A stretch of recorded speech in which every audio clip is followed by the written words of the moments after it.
रवि जी, अन्ना की एंट्री क्या सही है इसमें? छोटा सा जवाब। देखिए रंजना जी, मुझे तो ऐसा लगता है कि कहा जा रहा है कि स्याही बीजेपी की है। मुझे तो लगता है इसमें कागज भी बीजेपी का है। स्थिति यह है कि मैं इंडिया अगेंस्ट करप्शन का फाउंडर था बॉम्बे में, हम्म। और हमने बहुत कंधे से कंधा मिला के सारा आंदोलन किया, लड़ाई लड़ी।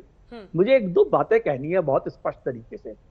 एक आंदोलन और एक पॉलिटिकल पार्टी, वो दोनों चीजें बिल्कुल अलग होती हैं। आप एक सोशल ऑर्गेनाइजेशन चलाते हैं, एक्टिविज्म करते हैं, लोगों के मुद्दे उठाते हैं, उन पर सरकार से बहस करते हैं, सरकार के खिलाफ आंदोलन करते हैं। मगर एक पॉलिटिकल पार्टी में आप जनता के लिए काम करते हैं।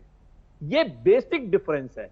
आज अगर आम आदमी पार्टी उन मुद्दों पे काम करने लगेगी तो उसके पास जनता के मुद्दों को संभालने का समय ही नहीं मिलेगा।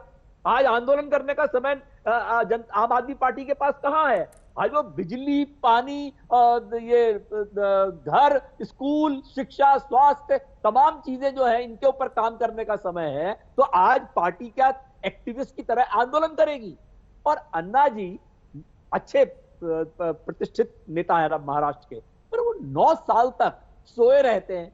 बीच बीच में सही कहा प्रवक्ता ने कि वो समय समय पर उठा लिए जाते हैं और बीजेपी उनसे एक चिट्ठी लिखवा करके एक नैरेटिव क्रिएट करने की कोशिश करती है। मैं समझता हूं इसमें कोई दम नहीं है, और जनता जो है वो अच्छी तरह से समझती है कि अन्ना जी अब क्या कर रहे हैं। और जहां तक सवाल आम आदमी पार्टी का है, तो भाजपा पूरी तरह से गुजरात और हिमाचल की वजह से बौखलाई हुई है और यहां पे अपना बदला निकाल रही है। वो 10,000 करोड़ का वहां पे घोटाला आबकारी नीति में होता है, बात नहीं करते उसकी। सैकड़ों लोग वहां मर जाते हैं शराब पी करके, बात नहीं करते उसकी। आम आदमी पार्टी ने जो एलजी थे, उन्होंने 48 घंटे में अपना निर्णय कैसे बदला आबकारी नीति पर, इस पर भी मनीष सिसोदिया ने सीबीआई जांच की मांग की थी।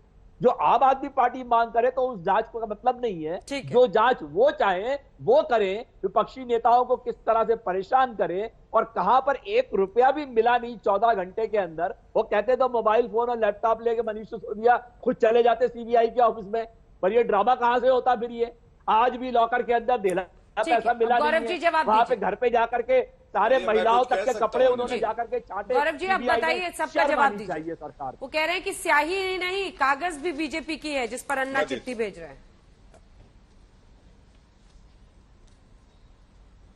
अंजना जी, मैं पुनः कहूंगा, शाही किसकी, कलम किसका, किसका हाथ, किसका कागज छोड़िए। ये बताइए जो दावा किया गया है वो सत्य है, उसमें दम है कि नहीं है। और मत मानिए, चलिए अपने गुरु की बात भी, लेकिन अरविंद केजरीवाल स्वराज पुस्तक में शराब के बारे में ये सुझाव देते हैं और मैं पढ़ देता हूं। शराब की दुकान खोलने का कोई लाइसेंस तभी दिया जाना चाहिए जब ग्राम सभा इसकी मंजूरी दे दे, और ग्राम सभा की संबंधित बैठक में वहां उपस्थित 90% महिलाएं इसके पक्ष में मतदान करें। शांत करें। रवि जी का ग्राम सभा है क्या? ये क्या एनालॉजी लेके आ रहे हैं? ये तरीका तो ठीक नहीं है ना। अरे ठीक नहीं है सर, आप आरोपी लगा सकते हैं बस। ठीक, मैं पुनः पढ़ दूं।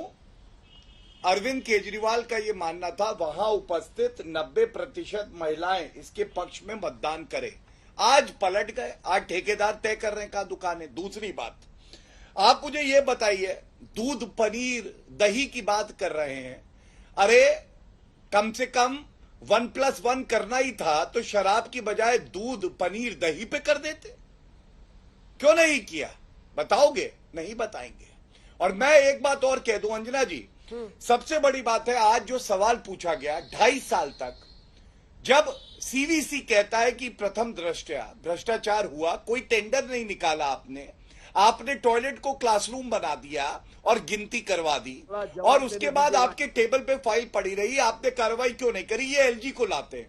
अब मैं एलजी पे एक बात कहता हूं अंजना जी, ये वही अरविंद केजरीवाल है, पलटू राम, जिनकी विश्वसनीयता जो ट्विन टावर गिरे हैं ना, उससे ज्यादा तेजी से गिर रही है। और आप बताइए, अरुण जेटली जी के लिए अपशब्द कहे, बाद में माफी मांगी, आई एम सॉरी, मेरे से गलती हो गई। नितिन गडकरी जी आरोप लगा दिए, जब नितिन गडकरी जी ने इनको कहा कि गलत है तो इन्होंने कहा आई एम सॉरी, अब मैं नहीं बोलूंगा। अब क्या बात है कि आज तक पे बोल दिया। उसके बाद कहें आई एम सॉरी, मैंने यूं ही आरोप लगाए थे। और सबसे बड़ी बात है, अरविंद केजरीवाल, अगर आपको लगता है कोई गलत किसी व्यक्ति ने किया है, न्यायालय जाइए, सीबीआई जांच, ईडी जांच, सब आदेश होते हैं, पुलिस थाने में कंप्लेंट दीजिए, नागरिक तो आप भी हैं। लेकिन नहीं, हवाई बातें करेंगे अंजना जी। और आज जो बड़ा मुद्दा है, आप बताइए, 3 घोटाले, स्वास्थ्य मंत्री 3 महीने से जेल में, आबकारी नीति पे घोटाला, कह रहे सीबीआई ने क्लीन चिट दे दी। अभी क्या फाइनल रिपोर्ट लग गई? इनको कैसे पता कि सीबीआई ने क्लीन चिट दे दी? ये लोग सब अनर्गल बातें करते हैं, बिना तथ्यों की बातें करते हैं। और क्लासरूम घोटाला, पुनः कहूंगा, कल 11 बजे सौरभ भाई से मेरी मुलाकात होगी। 500 स्कूल जो मैनिफेस्टो में वादा किया था, 7-8 साल बीत गए, आप बताइएगा वो 500 स्कूल कहां हैं? और आज तक पे हम लोग वो प्रमाण के साथ रखेंगे। अगर मैं गलत हूं तो मैं गले लग के माफी मांगूंगा, अरविंद केजरीवाल से भी, सौरभ भाई से भी।